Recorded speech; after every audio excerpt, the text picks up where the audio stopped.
मिष्टी नींद से उठती है, आंखें मल सामने रख कैलेंडर को बदलती है। आ गया आज का वो खास दिन जिसका मुझे 355 दिन से इंतजार था। साल का वो आखिरी दिन जब मैं बहुत मस्ती करूंगी। आज तो मैं माँ को बोलूंगी कि वो जरूर कुछ अच्छा सा बनाए। जल्दी से फ्रेश हो जाती हूँ, नए कपड़े तो है नहीं मुझ पर।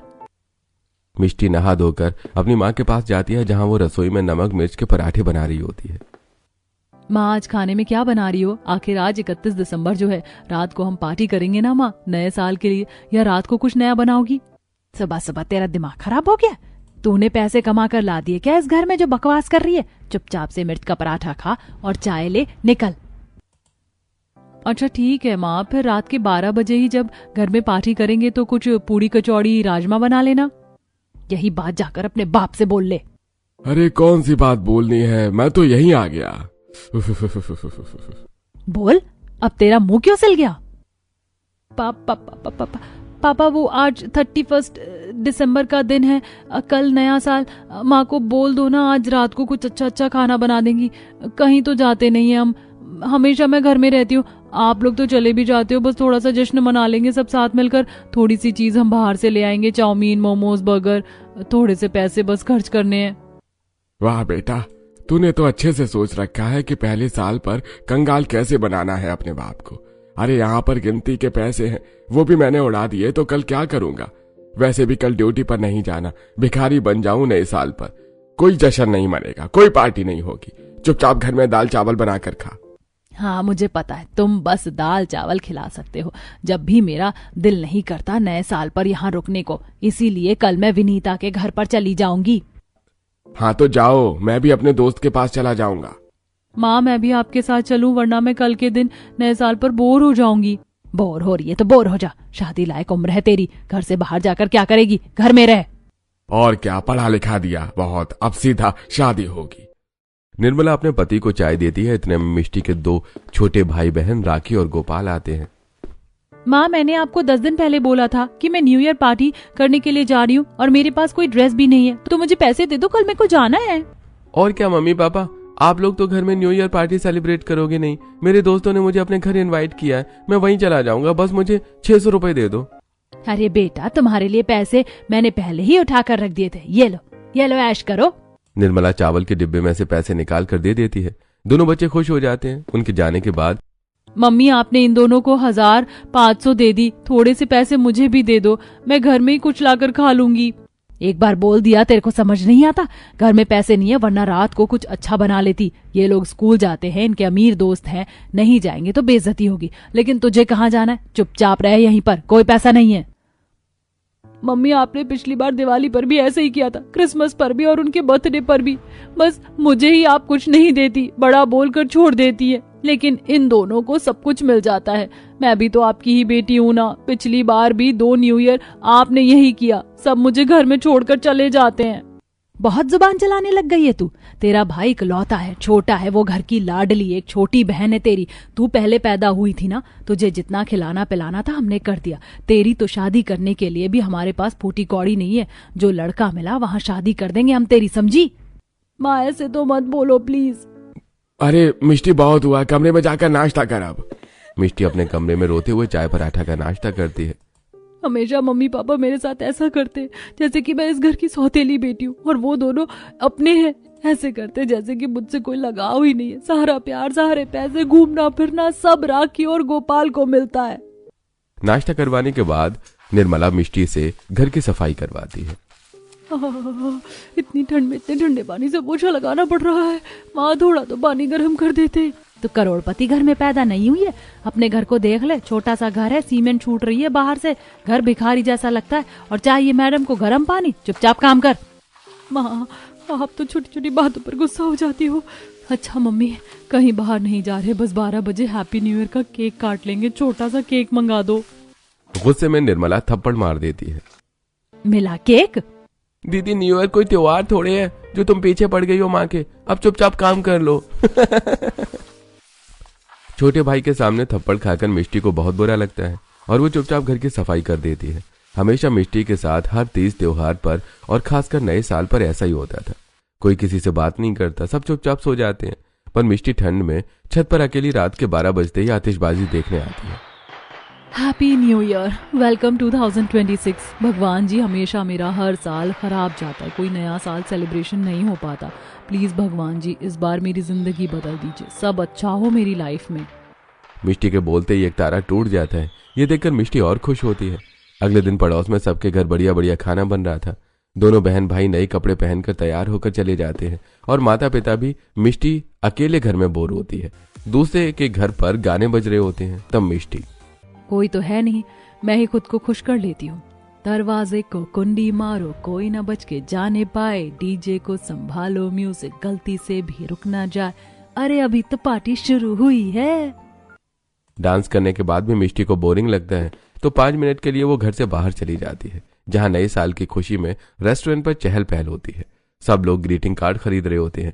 रास्ते में प्रिया उसे मिलती है और पार्टी करने के लिए साथ में चलने को कहती है।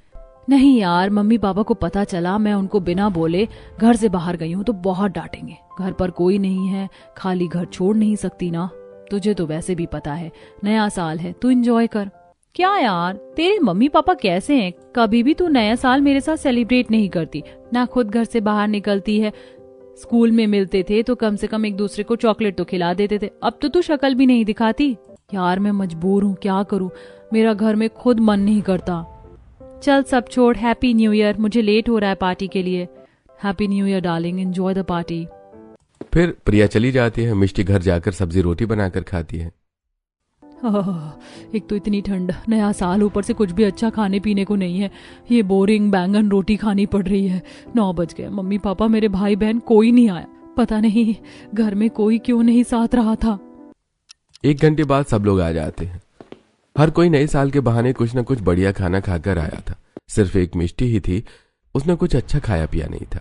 निर्मला घर आकर अपने दोनों बच्चों को चॉकलेट और गोलगप्पे खिलाती है, लेकिन मिष्टी को कुछ भी नहीं देती, डांट कर उसके कमरे में भेज देती है। ऐसे ठंड के दिन गुजरते हैं। मिष्टी घर के झाड़ू पोछा से लेकर खाना बनाना, कपड़े धोने तक का सारा काम करती थी। तब भी निर्मला उसे कोई प्यार नहीं जताती थी। उल्टा जिस दिन वो कुछ अच्छा खाने पीने के लिए पैसे मांग लेती तो निर्मला डंडे से मारती थी। कुछ देर बाद खुद को चोट पर दवाई लगाते हुए, आउच, कभी कभी मम्मी पापा का ऐसा रूप देखकर गुस्सा आता है कि इस घर में मुझे पैदा ही नहीं होना चाहिए था। सारी गरीबी मेरे लिए, लेकिन अपने 2 बच्चों के लिए सब कुछ करते। हाथ पर नीला पड़ गया है, कल सुबह उठकर माँ काम भी करवाएंगी। अरे वो तो तुझे करना ही पड़ेगा, तेरी माँ बोल रही है, तू बहुत ज्यादा सिर पर चढ़ गई है, जब देखो पैसे मांगती रहती है। अब तेरे को इस घर से निकालना पड़ेगा शादी करवा के। नहीं पापा, मुझे यहीं रहना है, आप लोग मेरी ऐसी वैसी जगह शादी कर दोगे तो वो तो होनी है। फिर विजय और निर्मला बिना दहेज दिए पंडित जी से रिश्ता ढूंढने की बात करते हैं। अगले दिन पंडित जी, देखो भाई, इतनी जल्दी में तो मुझे बिना दहेज का यही रिश्ता मिला है, लेकिन समस्या ये है कि उस घर में एक भी औरत नहीं है, न सास है, सिर्फ मर्दों से भरा ससुराल है। अब तुम देख लो अपनी बेटी को वहां भेजना चाहती हो या नहीं। अरे पंडित जी भेज दीजिए, कम से कम हमें पैसा तो नहीं देना पड़ेगा। उसको पढ़ा लिखा दिया, इतना खर्च कर दिया, बहुत है। ठीक है, तो मैं आगे बात करता हूँ और इसी महीने शादी की डेट पक्की कर देता हूँ। हाँ, ये बढ़िया रहेगा, बहुत बढ़िया रहेगा। माता पिता घर जाकर मिष्टी को उसकी शादी की खबर देते हैं। तैयार हो जा, इसी महीने तेरी शादी होने वाली है मिष्टी। क्या मम्मी पापा, आप लोग क्या बोल रहे हैं? इसी महीने मेरी शादी किससे हो रही है? कौन है? अरे लड़का तो हमने भी नहीं देखा, लेकिन तेरी शादी अब तय हो चुकी है, तो तू देख कर क्या करेगी, पर शादी करके तुझे जाना है। नहीं मम्मी पापा, आप ऐसा नहीं कर सकते। जब आपको नहीं पता तो मैं जिंदगी कैसे बिताऊंगी वहाँ? वो सब हम नहीं जानते, तुझे ही देखना है सब। हमने तो अपना बोझ उतार दिया, बिना एक पैसा दिए दहेज नहीं देना पड़ेगा, चुपचाप से शादी कर लियो। ठीक है माँ। अरे वाह दीदी, तुम्हारी शादी हो रही है, अब मजा आएगा। मम्मी पापा अच्छे से हम दोनों पर ध्यान दे पाएंगे। हाँ राखी, ये तो तूने ठीक कहा। रात को छत पर लेटी मिष्टी तारों को देखती रही। शायद मेरी किस्मत ही ऐसी है, जहाँ चाहते मायने नहीं रखती। कुछ दिन बाद अमीर लड़के वाले भी गरीब लड़की वालों को पैसे दे देते हैं, जिससे घर में थोड़ी बहुत शादी की तैयारी होती है। बहू को लहंगा और गहने भी लड़के वाले खुद लाकर दे देते हैं और फिर धूमधाम से मिष्टी की शादी प्रेम से हो जाती है। बड़ी सी गाड़ी में बैठकर मिष्टी ससुराल पहुंच जाती है। जिस शादी को वो मजबूरी समझ रही थी, वो उसकी जिंदगी का सबसे बड़ा मोड़ बनने वाली थी। भाभी गाड़ी से उतरकर बाहर आ जाइए। गाड़ी से उतरते ही मिष्टी एक बड़ा सा महल, लाइट से सजा बड़ा सा गेट, आतिशबाजी से स्वागत देखती है।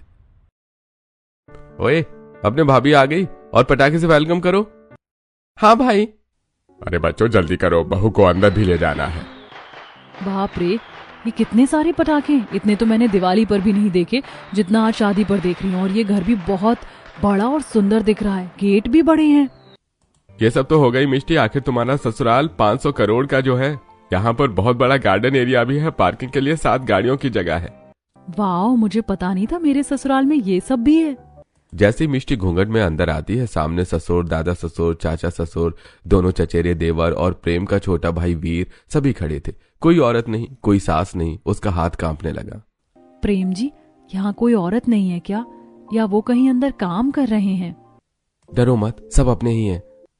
तब घर के सारे मर्द बहू का गृह प्रवेश करते हैं। दादा ससुर आरती करता है, बाकी सब फूल डालते हैं और ससुर चावल का कलश रखता है जिसे बहू पैर मारकर अंदर आती है। सब ताली बजाते हैं। हमारी भाभी आ गई, हमारी भाभी आ गई। हाँ बहू, बेटा तुम्हें इस घर में किसी चीज की कमी लगे तो जरूर बताना, तुम्हें जो चाहिए वो मिलेगा।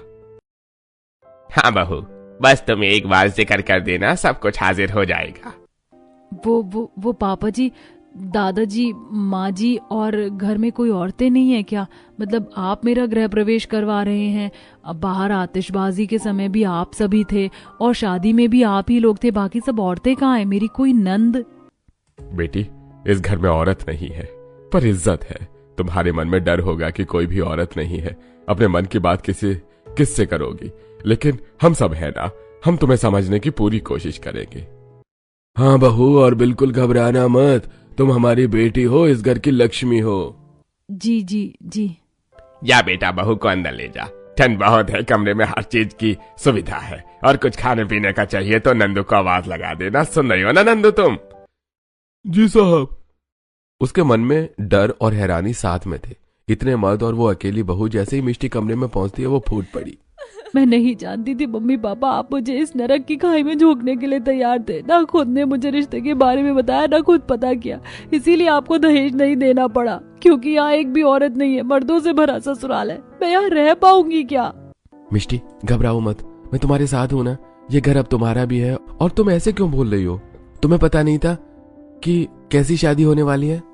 उन्होंने कुछ नहीं बताया कि इस घर में इतने सारे मर्द हैं, बस शादी करके निकाल दिया। उस रात पहली बार उसे लगा, मिष्टी को लगी शायद वो अकेली नहीं है। प्रेम अपनी बाजू पर मिष्टी को सुलाता है, दोनों बात करते ही सो जाते हैं। अगले दिन जब मिष्टी 6 बजे कमरे से उठकर बाहर निकलती है तो उसके चाचा ससुर, दादा ससुर, ससुर और 2 देवर हाथ में सामान लिए खड़े थे। ये देखते ही वो बहुत डर जाती है। हाँ मम्मी, भूत भूत भूत। तभी मोहित और सोहन लाइट जलाते हैं। अरे भाभी, हमें डरिए मत, दादाजी, ताऊ जी और पापा। आप सबने तो मुझे डरा ही दिया, आप यहाँ कैसे? बहू, आज तुम्हारी पहली रसोई है ना, अब तुम्हारी कोई सास तो है नहीं, हमें ही फर्ज निभाने होंगे, और हमसे कोई गलती हो जाए तो हमें माफ करना, क्योंकि हम मर्द हैं। आज से पहले किसी बहू का गृह प्रवेश नहीं किया। ये मैं तुम्हारे लिए गहने लेकर आया हूँ, तुम्हारी गुजरी चाची की तरफ से। और बेटा, ये है बनारसी साड़ी, और तुम्हारी सास के कंगन, इसे भी जरूर पहनना, खानदानी कंगन है। ये तुम्हारा नहाने का गर्म पानी। ठंड में सुबह सुबह आपको सर्दी न लगे तो ये पश्मीना की शॉल। और मेरी तरफ से भाभी आपके लिए गरम सॉफ्ट स्लीपर। शुक्रिया, आप मुझे अपने पास बुला लेते, आपको आने की क्या जरूरत थी? सुबह सुबह परेशान हो गए। और दादाजी, गर्म पानी तो बाथरूम में होगा ना, गीजर होगा यहाँ? अरे बेटा, मेरे ध्यान से निकल गया। पर तुम कहाँ जा रही थी? मैं झाड़ू लगाने जा रही थी दादाजी। अरे करोड़ों के बड़े से घर में तुम झाड़ू नहीं लगा पाओगे, 4 नौकर लगते हैं तब सफाई हो पाती है। हाँ, तुम्हें करनी है तो तुम मंदिर की कर दो। ठीक है पापा जी। मिष्टी सारा सामान लेकर कमरे में रख देती है। सारे चले जाते हैं। फिर दादा ससुर के लिए गर्म पानी से वो नहा लेती है और सुंदर सी साड़ी और पुश्तैनी गहनों में तैयार होकर शॉल का गर्म मुलायम स्लीपर पहनकर मंदिर की तरफ पहुंच जाती है और सफाई करती है। सफाई करने के बाद पूजा करती है, तुलसी में जल चढ़ाती है और पहली रसोई का खाना बनाती है। जहां नौकर उसकी मदद करता है। कुछ ही देर में स्वादिष्ट खाना बनाकर डाइनिंग टेबल पर लगा देती है। ये खाते ही उसके सबके आंखों में आंसू आ जाते हैं। अरे अरे क्या हुआ? मैं खाने में बहुत तेज मिर्च डाल दी क्या? पापा जी, दादाजी, चाचा जी, आप सब रो क्यों रहे हैं? अरे वो बहू इतने दिनों बाद स्वादिष्ट किसी औरत के हाथ का खाना खाया है ना, इसलिए। अब घर में लक्ष्मी के हाथ का खाना खाएंगे तो आंसू तो आएंगे ही। इससे पहले तो हम सब दाल चावल खिचड़ी जला जला कर खा रहे थे, बाहर से रोटी आती थी। हाँ भाभी, आपने बहुत टेस्टी खाना बनाया है। गाजर का हलवा तो लाजवाब है। शुक्रिया। ये लो बहू हमारी तरफ से नेक। ये लो हमारी तरफ से। सब उसे शगुन का लिफाफा देते हैं। हर लिफाफे में 25,000 रुपए निकलते हैं। हे भगवान, आपने तो मुझे इतने सारे पैसे दे दिए। ये नेक में ही 2-2.5 लाख रुपए हो गए। अरे तो अच्छी बात है ना बहू, तुम करोड़पति ससुराल में हो। थोड़ी बात तुम्हें गिफ्ट करोड़ों में मिलने लगेंगे, तब कैसे संभालोगी? अरे आदत डाल लो। मैंने कभी सोचा नहीं था इतनी आसानी से मुझे खुशियां मिलेंगी, और इतने पैसे तो मैं पहली बार देख रही हूँ शायद। घर पर तो माँ मुझे 10 रुपए भी नहीं देती थी। थोड़ी हंसी मजाक से मिष्टी की घबराहट कम होती है तो पैर में पति उसे पूरे ससुराल का टूर कराता है। ये सब तुम्हारा है मिष्टी, पर सबसे जरूरी तुम्हारी खुशी garden area, kitchen, living room, सबसे बड़ा LED, ये सब तो देख लिया होगा ना? हाँ जी, सब कुछ एक सपना सा लग रहा है। ठंड लग रही है और चॉकलेट मंगवा देता हूँ, तुम्हें अच्छा लगेगा। नंदू जरा हॉट चॉकलेट लेकर आओ। जी साहब, अभी लाया। बाप रे, यहाँ तो नौकर भी मर्द हैं, कोई औरत नहीं। कोई बात करने को है ही नहीं। फिर नंदू 2 हॉट चॉकलेट ले आता है। दोनों पति पत्नी हीटर के सामने बैठकर सोफे पर हॉट चॉकलेट का लुत्फ उठाते हैं। इस पल को महसूस कर मिष्टी बहुत ज्यादा खुश हो जाती है। लेकिन कुछ दिन घर के मर्दों को देखकर अभी भी मिष्टी घबराई हुई घूम रही थी। लेकिन धीरे धीरे सबका नेचर जानने के बाद उसका डर खुद ब खुद भरोसे में बदल गया। कोई ऊंची आवाज नहीं, कोई रोक टोक नहीं। सब गर्मा गर्म खाना खाने के लिए उसे कुछ न कुछ शाम को दे ही देते थे। तो कभी देवर उसे शॉपिंग करवाता है, कभी पति घुमाने ले जाता है। एक दिन पड़ोसन सुनीता घर आकर भड़काती है। वाह घूंघट वाली बहू, कितनी संस्कारी हो तुम। वैसे बहू मैं चीनी लेने आई हूँ, पर यह भी बताओ मर्दों से भरे ससुराल में तुम्हें कैसा लग रहा है? तुम ठीक तो हो ना? देखो बचकर रहना, आखिर एक भी औरत नहीं है इस घर में। इन लोगों की करतूतियां ऐसी हैं।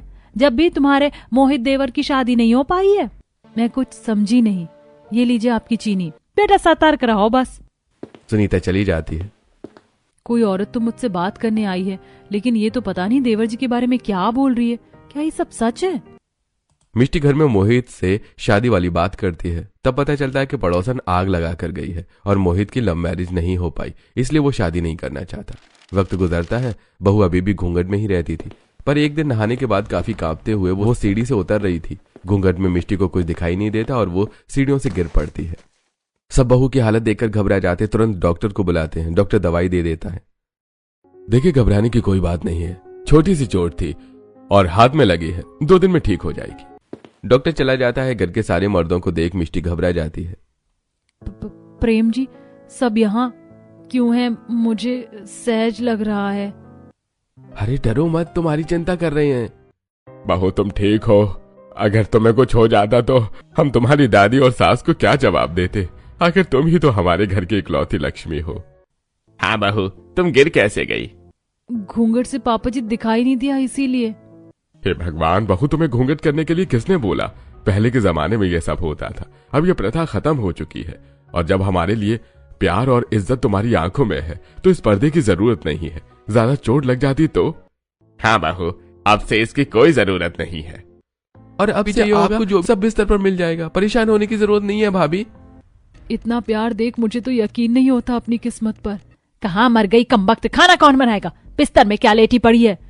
माँ बुखार हो रहा है, उठा नहीं जाएगा। क्या बोला? काम नहीं होगा तुझसे? अभी बताती हूँ। ये बोलते ही निर्मला मिष्टी को थप्पड़ मारती है और जबरदस्ती बुखार में भी उससे घर का काम करवाती है। एक वो दिन था और एक आज का दिन। मेरी भगवान नया साल मुझे अच्छा दे दिया। सब मुझे बहुत प्यार करते हैं। दिन गुजरते हैं। तीनों देवर भाभी की देखरेख करते हैं, अच्छा अच्छा खाना खिलाते हैं। चलने में बहू को दिक्कत हो तो सहारा देकर वॉक करवाते हैं। भाभी के पांव की मालिश करते हैं। घर के सभी मर्द बहू का ख्याल रखते हैं। वो ठीक हो जाती है। बहू को 6 महीने बीत जाते हैं। दिसंबर का महीना आ जाता है। कैलेंडर की 31 तारीख को देखकर से फिर से मिष्टी भले ही मैं ससुराल में हूँ, लेकिन नया साल तो इस बार भी नहीं बन पाएगा। मेरी किस्मत में ही नहीं है। मैंने सब सुन लिया मिष्टी। अब देखो इस करोड़ के ससुराल में तुम्हारा कितना बेहतरीन नया साल मनाऊंगा। घर के सभी मर्द आपस में डिस्कशन करते हैं, बहू के लिए सब कुछ अच्छा सोचते हैं, फेवरेट खाना, फेवरेट कपड़े, सब इतने में बहू सुन लेती है। मैंने सब सुन लिया। आप लोग मुझसे क्या पूछ रहे हैं? पापा जी, मुझसे कोई गलती हुई है? आपने मुझे क्यों बोला कि मुझे घर से बाहर निकाल देंगे? अरे नहीं नहीं बहू, तुमने गलत सुना होगा। बोल रहा था घर में बहुत चूहे हो गए, चूहा निकालने पड़ेंगे। जाओ बहू तुम जाओ। जी पापा जी। मिष्टी चली जाती है। अच्छा हुआ किशोर, बहू ने कुछ नहीं सुना। देखो बहू गरीब घर से आई है, उसे कोई फैसिलिटी तो मिली नहीं होगी, इसलिए तुम तीनों देवर उसको अच्छे अच्छे कपड़ों की शॉपिंग कराओगे नए साल के लिए, और फिर एक उसके लिए केक ऑर्डर करना 5 मंजिल का। और प्रेम, तुम भी मंदिर ले जाना। घर से बाहर रहेगी तभी तो घर की डेकोरेशन होगी, और रात को new year party celebration. Thank you दादाजी, मिष्टी बहुत खुश होगी। साल के आखिरी दिन घर के बाहर थोड़ी थोड़ी बर्फ पड़ती है। यह सब देखकर मिष्टी खुश हो जाती है। फिर प्रेम उसे मंदिर में 3 घंटे के लिए बिजी रखता है। उसके बाद एक देवर बेकरी पर केक ऑर्डर करता है और 2 देवर शॉपिंग करते हैं। अरे मोहित भैया, वीर, आप दोनों मुझे यहाँ क्यों लेकर आए हो? भाभी, ठंड के मौसम में आप कितना घर के अंदर रहोगी? कब से आपने कोई शॉपिंग नहीं करी? आज कुछ अच्छे से कपड़े खरीद लीजिए, इसके बाद हम पार्लर भी जाएंगे। हाँ भाभी, आखिर आप इकलौती हमारे घर की लक्ष्मी हो, अपने ऊपर आप ध्यान ही नहीं देती हो। ये पर्पल गाउन बहुत सूट करेगा भाभी को। ढेर सारी शॉपिंग करने के बाद दोनों देवर उसे पार्लर ले जाते हैं, जहां उसका हेयर स्टाइल से लेकर पैर के नाखून तक ट्रीटमेंट होता है और बहुत सुंदर लगती है। शाम को बाहर डिनर करवाने के बाद मिष्टी इतनी थक जाती है कि घर में सो जाती है। उसके सोने के बाद घर में डेकोरेशन स्टार्ट हो जाती है, खाना रेडी हो जाता है, ससुराल को बहुत सुंदर सजाया जाता है, हैप्पी न्यू ईयर का बैनर लगा होता है, मेहमान आ जाते हैं। कुछ देर बाद प्रेम मिष्टी को उठाकर तैयार करके जैसे ही नीचे लाता है, हाथ पकड़कर सब ताली बजाते हैं। अरे वो देखो हमारी बहू आ गई। वाह, ये सब क्या है प्रेम जी? इतना सुंदर न्यू ईयर सेलिब्रेशन, डेकोरेशन, ये 5 मंजिल का केक, पर क्यों? ये सब तुम्हारे लिए, यही तो सरप्राइज था। तुम्हें नया साल सेलिब्रेट करना था ना। भाभी, 12 बजने में सिर्फ 1 मिनट है, जल्दी यहाँ पर आ जाइए। मिष्टी प्रेम के साथ मिलकर केक कटिंग करती है। इतने में घड़ी में 12 बज जाते हैं। सब एक साथ चिल्लाते हैं, पार्टी पॉपर्स ब्लास्ट करते हैं। 3, 2, 1, happy new year, happy new year, happy new year, happy new year. तुम्हारी आंखों में आंसू, कुछ अच्छा नहीं लगा क्या बेटा? मिष्टी की आंखों में आंसू आ जाते हैं। वो सबको केक खिलाती है। मेरे लिए नया साल हमेशा खाली रहा, लेकिन आज आप सबने इसे जिंदगी बना दिया। नए कपड़े, इतने सारे पैसे, पार्लर में जाना, परिवार के साथ इतना खुश रहना, ये सब तो मुझे मायके में कभी मिला ही नहीं, और कभी नया साल भी सेलिब्रेट नहीं कर पाई। मुझे इतना अच्छा न्यू ईयर सेलिब्रेशन देने के लिए थैंक यू सो मच मेरी प्यारी फैमिली। आप सबने मेरे डर को खत्म कर दिया। मेरी सगी माँ ने मुझे इतना प्यार नहीं दिया जितना आपने दिया। अरे बस कर बहू, हमारी तारीफ करके हमें रुलाएगी क्या? हम पूरा साल रोना नहीं चाहते। खुशी से सब हंस पड़ते हैं। बाहर तीनों देवर नए साल की खुशी में आतिशबाजी करते हैं। फिर मिष्टी भी पटाखे फोड़ती है। वाह, this is my best new year. Mishti, new year पर दिवाली सेलिब्रेट करोगी क्या? चलो तुम्हारा फेवरेट खाना भी बनाए, सब इंतजार कर रहे हैं। और फिर भैया भाभी आपका डांस भी रहता है ना। तब बहू अपने परिवार के साथ बड़ी ही शानदार टेबल पर अपने पसंद का खाना खाती है, फिर पति के साथ डांस करती है और घर के सब लोग एक्सपेंसिव न्यू ईयर गिफ्ट करते हैं। जैसे कि कोई दुबई की ट्रिप टिकट, कोई 1 करोड़ का फार्म हाउस नाम करता है, कोई डायमंड, कोई गोल्ड, कोई ब्रांडेड कार। आपने मुझे ये सब क्यों दिया? इतना एक्सपेंसिव गिफ्ट मेरे तोहफे के आगे तो कुछ भी नहीं है, क्योंकि ये सब करोड़ों का गिफ्ट है। बहू, तुम्हारा ससुराल करोड़पति है तो गिफ्ट तो ऐसे ही होंगे, लेकिन तुम इसे पैसों में मत तोलो। यह हमारा प्यार और आशीर्वाद है हमारी तरफ से। तुम्हारे कैसे तोहफे हैं हमें दो बेटा, उसका मोल मत लगाओ, क्योंकि वो तो अनमोल होगा। इस तरह मिष्टी अपने हाथ से बनाई कीमती तोहफे भी ससुराल वालों को दे देती है, जिसे वो सब पसंद करते हैं। वाह भाभी, हम तीनों के लिए गाजर का हलवा, रसमलाई और मिष्टी दोई आपके नाम जैसा। हाँ, और पापा जी, दादाजी, चाचा जी आपके लिए ऊन के सॉफ्ट गर्म मोजे, मफलर और स्वेटर बनाया है। बहुत बढ़िया है बहू ये। और मुझे भी तुम्हारा ये लवली ग्रीटिंग कार्ड पसंद आया। प्रेम मिष्टी को गले लगाता है और इस तरह मिष्टी नया साल सेलिब्रेट करके अपने मर्दों से भरे ससुराल में खुशी खुशी रहती है।